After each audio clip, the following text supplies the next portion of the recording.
What's going on, everybody? My name is Justin Gotti for theAthleticinquirer.com. Thank you so much for checking out today's video. Before we get into today's video, as you guys can see, we're talking about an MLB trade between the Atlanta Braves and the Arizona Diamondbacks. We're going to hear, I would like to give a shout out to all the fathers out there. Happy Father's Day to everybody. I know I'm a day late on this video, but when you work overnights at your job, you sleep throughout the day, you work all night, and it's basically the same thing all over again. You know what? It gets very tiresome, but you know what? Sports is something I'm so passionate about, and luckily that I'm off tomorrow, so I'm going to be busting out some videos for you guys, either some gameplay videos with EA Sports MMA or EA Sports UFC, the game is.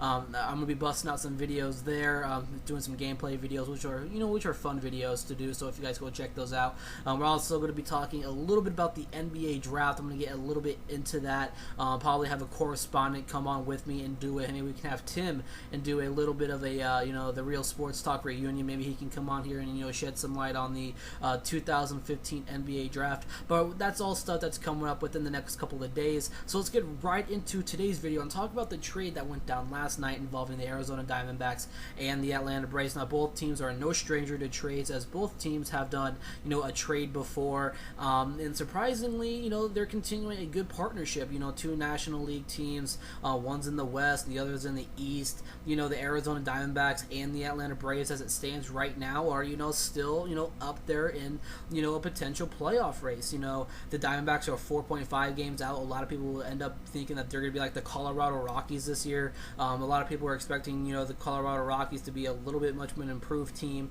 kind of like the San Diego Padres. They're having a complete down year. They're 5 games out, but it's still relatively close in the NL West race. The Arizona Diamondbacks are they're selling Bronson Arroyo over to the Atlanta Braves, who are close to 2 games out of first place to the Nationals. The Braves are now 34 and 35 on the year with 2 games out. So this is a deal which can help the team down the line. So let's talk about the 2 main players in this deal. Bronson Arroyo is going to be going to the Atlanta Braves, and also getting exchanged is going to be Phil Gosselin, who is a young 26-year-old second baseman. He's going to be coming over to the Arizona Diamondbacks. That is Phil Gosselin. The future is bright for him, but we'll talk about Bronson Arroyo first before we get right into Phil Gosselin. Now, Bronson Arroyo, he has spent 1 year with the Arizona Diamondbacks. He has yet to make a 2015 debut. He is dealing, he just coming off of Tommy John surgery since in the last July. He's still rehabbing his arm, getting ready for a push. Hopefully, he'll be ready to go for the Atlanta Braves around the end of July, maybe going into August. That was the official timetable for him to return to the Diamondbacks, but the Arizona Diamondbacks do not want to wait that long, so they decided to trade him to a team that the team does have recent history with in trades. Most recently, it was Trevor Cahill that went from the Diamondbacks to the Atlanta Braves. I don't know if it was through like a waivers or it was possibly through a trade. I don't know. It was quite a while ago. Cahill is no longer on the team, but hopefully Bronson Arroyo possibly does stick around with the team, because right now, even at the age of 38 years old, Bronson Arroyo could, provide some of that veteranship in this pitching rotation, which is relatively young in the Atlanta Braves organization. This is relatively a team that is in the rebuilding phase, so people are surprisingly looking at this as a very down year for the Braves, as they completely traded half their team, which consists of Justin Upton, Melvin Upton. A lot of people were very Melvin Upton, God forbid, that guy can't even hit. He's not the greatest hitter in baseball. But, he was involved in a huge trade that went over to the San Diego Padres. Him, Craig Kimbrell, Jason Gurley was forced into closer, which is not a bad option at all.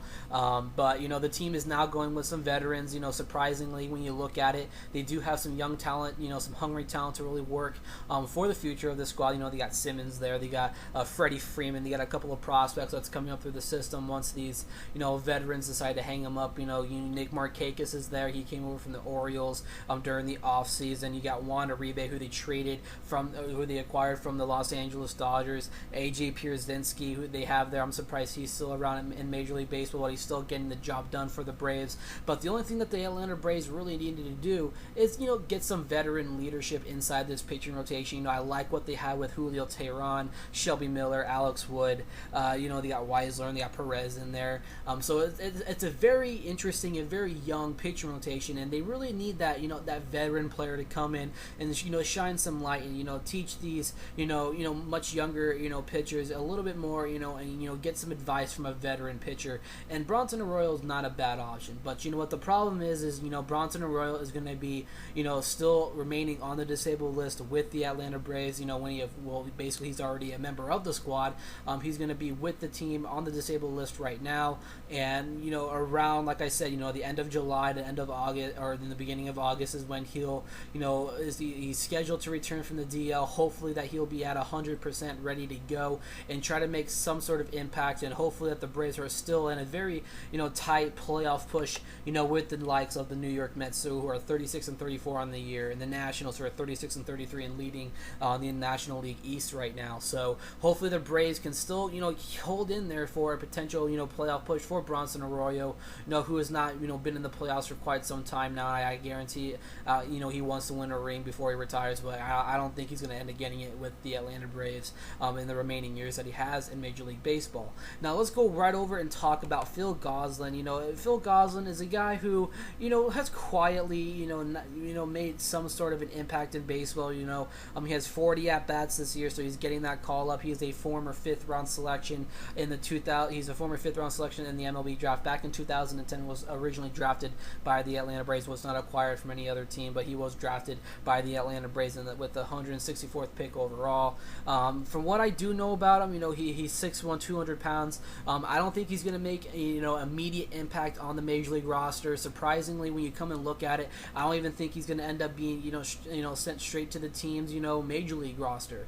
He could potentially end up going down to AAA Reno, where he can develop a little bit more, give him some more time down in the minors before getting that Major League opportunity. Because I watch the Diamondbacks all the time here in Arizona. I also watch my Giants. Shout out to my Giants there. A great victory over the Dodgers last night. But we were talking about this trade. I don't want to get off topic here. But like I said, I don't feel Phil Gosselin's going to end up making this roster immediately after this trade. They do have a nice core of infielders, the Diamondbacks. I think a lot of people don't get a lot of credit to this team on what kind of an infield they do have. Nick Ahmed has really made an impact on this team as being a very excellent defensive man on this roster. I think Nick Ahmed is a very solid defender too, or a defensive player. His back could be shined up a little bit more. Hopefully he works on his mechanics a little bit more. But he's he is the team's starting shortstop since they traded away Didi Gregorius to the New York Yankees. They also backing him up. They also got Aaron Hill, who has taken a step back, a once starter for the Arizona Diamondbacks, now is a number 2 second baseman on this team. He's going to be more of that bench piece on this roster, which is not a bad idea. Aaron Hill still getting the job done in Arizona. He's serving as a backup, but they also have starting second baseman Chris Owings on the roster, who is still in that rising phase. He's still relatively young. I know I used that word about 4 or 5 times now, but it's all true. It's all coming to fact, and I think the Arizona Diamondbacks have one of the most underrated infields in Major League Baseball as it stands right now. A lot of people don't give them enough credit, and they don't talk about it a whole lot.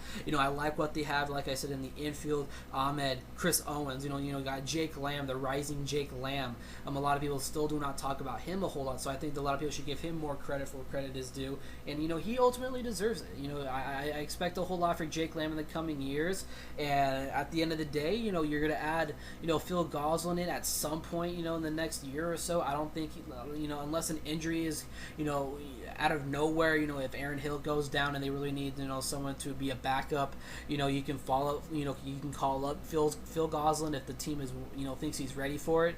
Hopefully that he is. Hopefully he does get that opportunity at some point this year to get another opportunity at the major leagues. But as it stands right now, I think the Arizona Diamondbacks are all ready to go to battle, and hopefully still keep in this tight race in the National League West. Like I said, they are 4.5 or 4.5 games out from the first place Dodgers, and the Giants are just half a game back. So very tight race here.